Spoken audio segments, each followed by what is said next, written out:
За, PEGS булангийн халдлагын талаар тодорхой тайлбарлаж эхлэхээс өмнө Куб болон Америкийн нэгдсэн улсын нөхцөл байдал ямар байсан талаар та бүхэнд танилцуулъя. Ингээд 1950-ад оны эцэс гэхэд Кубыг энд зураг нь байгаа Батиста гэх читгээд удирддаг байсан.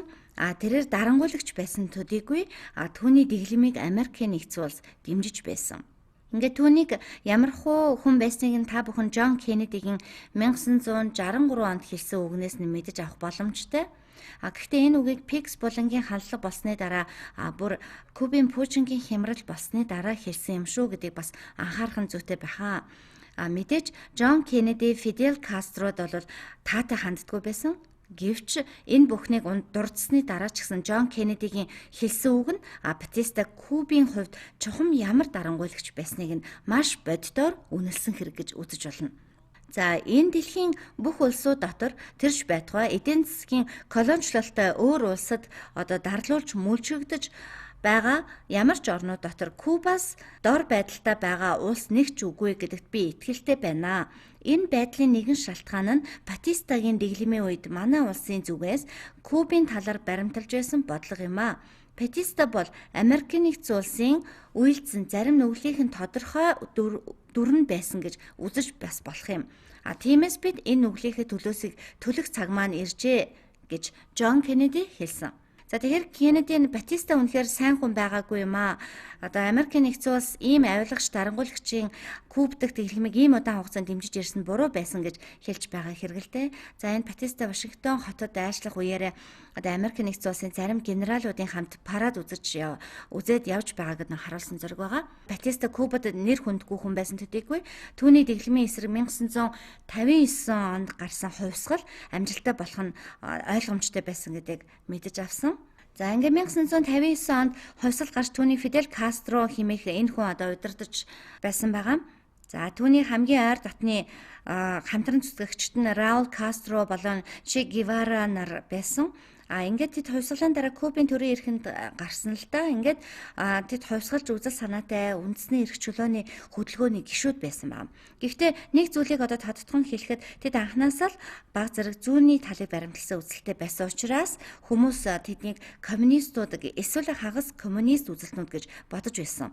Ингээд тэд засгийн эрхэнд гармагцаа Кубын зарим баян иргэдийн эзэмшилд байсан болон мөн Америкийн нэгдсэн улсын Кубад эзэмшиж байсан газруудыг засгийн газрын мэдэлд хураа авч эхэлсэн байна.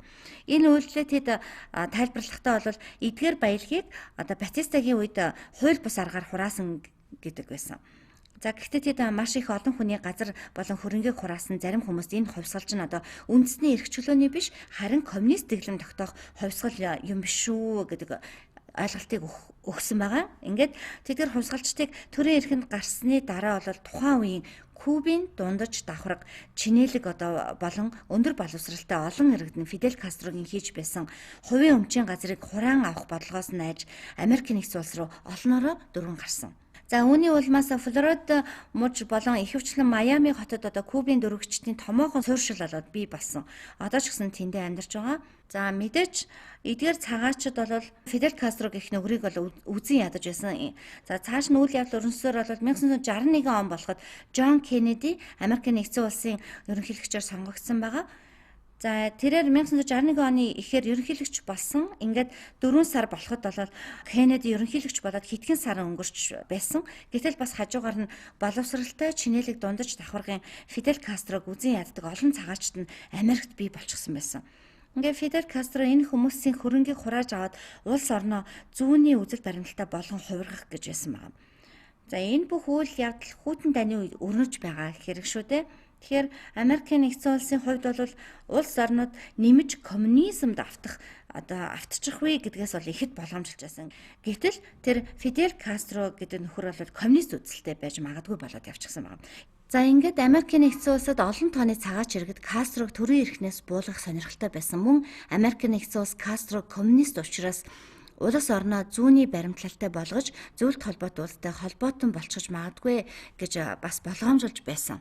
За, ийхүү цагаач иргэд болон тагнуулын төв газрын дэмжлэгтэйгээр нөгөө Фидель Кастрог суудлаас нь зайлуулахаар шийдвэрлсэн. За, тухайн үед бол Америкийн нэгдсэн улсын тагнуулын төв газрын дарга нь бол Ален Далес байсан. Түүний ах бол Джон Фостер Даллес нь Кеннедигийн ерөнхийлөгч байх хугацааны ихэнх үед нь Америкийн нэгдсэн улсын төрийн нарийн бичгийн дарга байсан. За мөн нисэх онгоцны буудлыг энэ хүний нэрэмжит болгосон байдгийг бол та бүхэн мэдэх бах. Гэхдээ тэд Фиделийг зайлуулах үйл ажиллагааг Америкийн нэгдсэн улсын довтлогоо гэж харагдуулахгүй тулд Америкт байсан Кубын цагаан чирэгдийг энэ үйл ажиллагаанд татан оролцуулсан. Ингээд 1400 орчим цагаач иргэд тагнуулын төв газар болон Америкийн нэгдсэн улсын армийн тусламжтайгаар цэргийн хүчин болон нэгдэж Куб руу довтлон Фидель Кастрог түлхэн унгаахаар болсон. За гэхдээ энэ бүхэн тодорхой хэсэг хүмүүсийн сонирхолд тулгуурласан шийдвэр байсан. Миний бодлоор бол Иракийн дайныг эхлэхэд ч тагнуулын төв газар болон Америкийн ерөнхийлөгч бас адилхан нөхцөл байдал байсан болов уу гэж боддог. Тэгэхээр тэд өөрсдийгөө нөхцөл байдлыг маш өөдрөгөөр үнэлсэн. Ялалтандаа ихтгэлтэй хүмүүсээр хүрээлүүлж тэдгээр цагаач иргэд нь бол өөрсдийнхөө бодлыг Кубын бүх иргэдийн бодол үзэл санаа гэж итгүүлж хэрвээ бид очиод эсрэг хувьсгал гаргавал Фидель Кастрог амархан түлхэн унгаж чадна гэж хэлж байсан. За гэтэл 1960-ад оны ихэнх үед Фидель Кастро Кубын иргэдийн дунд бол маш нэр хүндтэй байсан баг. За бодоод үзтээ жишээ нь газаргүй хөрөнгөгүй баахан ядуу иргэдийн хувьд гинэд тэдэнд санаа тавьдаг удирдагч гарч ирээд тэднийг дэмжихээр бол тэд гарцаа байхгүй нөгөө удирдагчаа дэмжин шүү дээ. За энэ хүн бол хэр олон хүний дэмжлэг авдгийг мэдэхгүй ч гэсэн тухайн үед бол Кастро Америкт байсан Кубын цагаач иргэд тагнуулын төв газар тэрч байтугай бүр Кеннедигийн төсөөлж байснаас ч гэсэн хамаагүй өндөр нэр хүндтэй байсан. За гэвч тэд энэ халдлагыг зөв гэж итгэн төлөвлөж Кеннеди ч гэсэн тэр Флоридагийн нөгөө эргийн дагуух шинэ коммунист улстай зэрэгцэн оршихыг хүсээгүй учраас Фидель Кастрог зайлуулах энэ төлөвлөгөөг өөрөө дэмжсэн. Ингээд тэд халдлагаа төлөвлөж эхэлсэн. Ерөнхийдөө бол Америкийн нэгдсэн улс үүнийг өөрийнх нь оролцоотой халтан довтлох ажиллагаа гэж илт харагдуулахыг хүсээгүй. Кубын цагаач иргэдийн санаачилсан сөрөг хувьсгал гэж харагдуулах хүсэлтэй байсан учраас бэлтгэл ажлын үйл явц нь бол тун бүрхэг ойлгомжгүй байсан байна. Хэн нэгний хийж байгаа зүйлийг тухайн үед шууд утгаар нь ойлгоход бэрх байсан. Гэхдээ 4-р сарын 15 гэхэд халдлагын төлөвлөгөөг бүрэн гаргаж дууссан. За тэд нийтдээ 1400 цагаач иргэд цөөн тооны хөлөг онгоц нисэх онгоцтой байсан. Тэд хөлөг онгоц болон нисэх онгоцон дээрх Америкийн нэгдсэн улсын зэвсэгт хүчний тэмдэглэгийг арилгаж танигдуулахгүй байхын тулд Кубын армийн өөрийнх нь тэмдэглэгийг зурсан. Энэ нь довтлооны үеэр хүмүүсийг төөрөгдүүлэх зорилготой байсан. Ингээд 1961 оны 4-р сарын 15-ны өдөр тэд Никарагуагаас Кубын зүг хөдөлж агаарын довтлогоо хийсэн байна. Гол зорилго нь бол Кубын агаарын цэргийн хүчнийг гинэд довтолж хүчийг нь сулруулан өөрсдийн талд ашиглаж байгаа 1400 гаруй цагаач цэргүүдийнхээ довтлох замыг нь нээх ёстой байсан. Уг агаарын довтлогоонд нийт 8 бөмбөгдөгч онгоц оролцсон. За Никарагуагаас хөөрч Кубын нийслэл Гаванагийн орчин болон Гуантанамогийн иргэдэх Кубын агаарын цэргийн баазуудыг бөмбөгдөн устгах зорилготой байсан.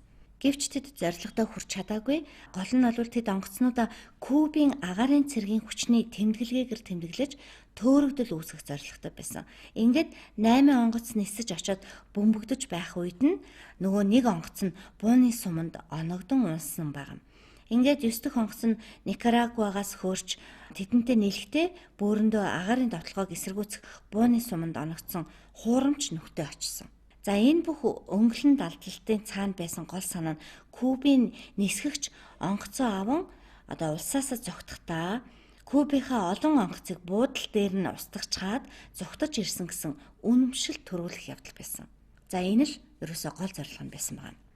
Тухайн үед кубчууд үүнд нь үнэмшсэн хэсэг нь бол эргэлзээтэй. Гэхдээ 1961 онд болсон үйл явдлыг бол бүх хүн сүүлдээ Америкчуудын халдлагал гэж үздэг болсон. За ингээд цааш нь үйл явдалтай эргээд оръё.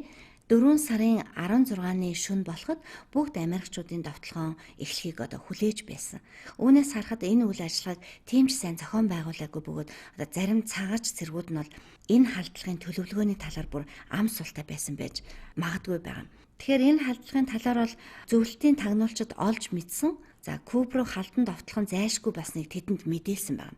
Гэхдээ 16-ны орой жинхэнэ довтлохоо болоогүй. За тэнд бол чанга яригч суйрлуулсан хоосон завь аваачиж буудалцах чимээ шууган гаргаж нөгөө Кастрог энэ зүгт түр анхаарлаа хандуулахад нь хүргэсэн. Кубчууд ч гэсэн халдлагын талаар бол мэдээлэл авсан тул бэлтгэлтэй байцаасан. Гэхдээ одоо жинхэнэ тавталгаа бол 17-ны өглөө үүрээр болж нөгөө 1400 цагаач цэргүүд дайран орж ирсэн байна. Ингээд ард нь тэдэн туслахаар тагнуулын төв газар болон Америкийн армийн хүч нуугдж байсан. Гэвч Пикс булангийн халдлага нь бол маш амжилтгүй болсон учраас нөгөө яриад байсан урт түүх маань бол хурдан өндөрлөх болж байгаа юм л да. Ингээд муу төлөвлөсөн, тэгээ чадваргүй ударсан зэрэгээс болж 17-ны өглөө эхэлсэн довтлогоо 19-ний өдөр гэхэд бол цагаач цэргүүд болон тэдэнтэй хамт довтлсон Америкийн цэргүүд буцаад ирэг рүү шахагдан ухрахад хүрсэн. За тэднээс бараг 100-аад нь бол амар өгцсөн. Ингээд 1000 орчим нь бол олзлогдож дараа нь ихэнх нь цаатлагдсан байна. За оны сүүлээр бол Фидель Кастро Америкийн нэгдсэн улстай хэлэлцээр хийж олзлогдсон цагаач цэргүүдийн үлдсэнийг нь 58 сая гаруй долларын тусламж хангамжаар одоо солихоор тохиролцож чадсан. За үүний сүүлд үзэх юм бол цэрэг дайны талаас энэ халдлага нь Америкийн нэгдсэн улсын хувьд бол жинхэнэ ялагдал болж хувирсан байна. За хүмүүс энэ талаар бол олж мэдээд буруутныг чичилж гарсан. За нөгөө талаас бол тагнуулын төв газар болон цагаач иргэд Кеннедигийн засаг захиргааг энэ халдлагыг бүрэн дэмжиж ажилласангүй гэж буруутгасан. За довтлогоо эхэлсний дараа л нисэх хүчнэр сайн дэмжиж өгөөгүй. Мөн цагаач иргэдийн бослого биш гэдгийг олон нийт мэдсэний дараач довтлогоонд оролцох Америк цэргүүдийн тоог нэмэгдүүлээгүй гэж тэд ерөнхийлөгчийг буруутгаж байсан. Харин Кеннеди болон түүний засаг захиргааныхан болохоор тагнуулын төв газрыг энэ үйл ажиллагааг маш муу төлөвлөж чадваргүй гүйцэтгсэн гэж хоорондоо бие бинийгээ буруутгаж эхэлсэн. За ингээд Кеннеди хэлэхдээ бол та нар надад буруу мэдээлэл өгсөн. Та нар довтлогоо эхэлмэгцэл Фидель Кастрог эсэргүүцэгчд өргөн хэмжээний бослого өрнүүлж бидэнтэй нийлнэ гэж байсан. Гэтэл тийм юм ердөө болоогүй гэж хэлсэн байгаа юм. За энэ би Пикс булангийн халдлагын дараа Кеннедигийн хэлсэн үгийг иш татъя л да. Дараагийн ерөнхийлөгчд өгөх миний хамгийн эхний захиас бол генералуудаа сайн харж бай. Тэд цэргийн хүмүүс учраас цэрэг дайны талаар тэдний өгөх зөвлөгөө чухал гэж бодохгүй байхыг хичээгээрэй. Джон Кеннеди. За ингээд Джон Кеннеди Пикс булангийн халдлагын дараа ингэж хэлсэн байна. Мэдээч та бүхэн бол цааш нь лавшруулан бодож энэ явдалд хэний зөв хэний буруу байсныг шүүн тунгааж болох юм. Гэхдээ эцэст нь хэлэхэд энэ үйл явдал Америкийн нэгдсэн улсын хувьд маш их хор уршигтай үйл явдал болж Фидель Кастрод бол Кубыг цаашид удирдах улам их эрч хүчийг өгсөн байна. За Фидель ч гэсэн Америкчуудын чадах юм ердөөл инүү гэж илгэлж байсан. Энэ үйл явдлын дараа тэрээр эрх мэдлийг гартаа улам төвлөрүүлж илт зүүнний талыг баримтлан нээлттэй коммунист болж хувирсан. Пиксийн булангийн халдлагаас өмнө Фидель дор хаяжл бол Америкчуудад таалагдахыг хичээдэг байсан байгаа юм л да. Гэхдээ Америкчууд түүний энэ газар болон өмч хураах гэж зүтгээд байгаа зүүнний чиглэлтэй үйлдэлээс нь болоод түүнд яагаад ч таатай хандахгүй байсан. Харин Пикс булангийн халдлагын дараа тэрээр илтээр зөвлөлт холбоот улстай түншлэх болж улам илүү марксист, ленинист үзэлтэй болж улс орноо коммунист улс болон хувирсан. Гол шалтгаан нь тэрээр болзошгүй Америкийн нэгдсэн улсын довтлогооноос айж байсан явдал байна. Энд нь бол цаашдаа зөвлөлт холбоот улс цөмийн хошуутай баллистик пуужинг Америкийн нэгдсэн улстай маш ойрхон Кубад байрлуулж Кубын пуужингийн хямралыг гаргахад нөлөөсөн. Түүгээрчүүл барам олон тооны Америкийн нэгдсэн улсад хохиролтой үйл явдлууд үүнээс үүдэн хойшид гарсан юм аа.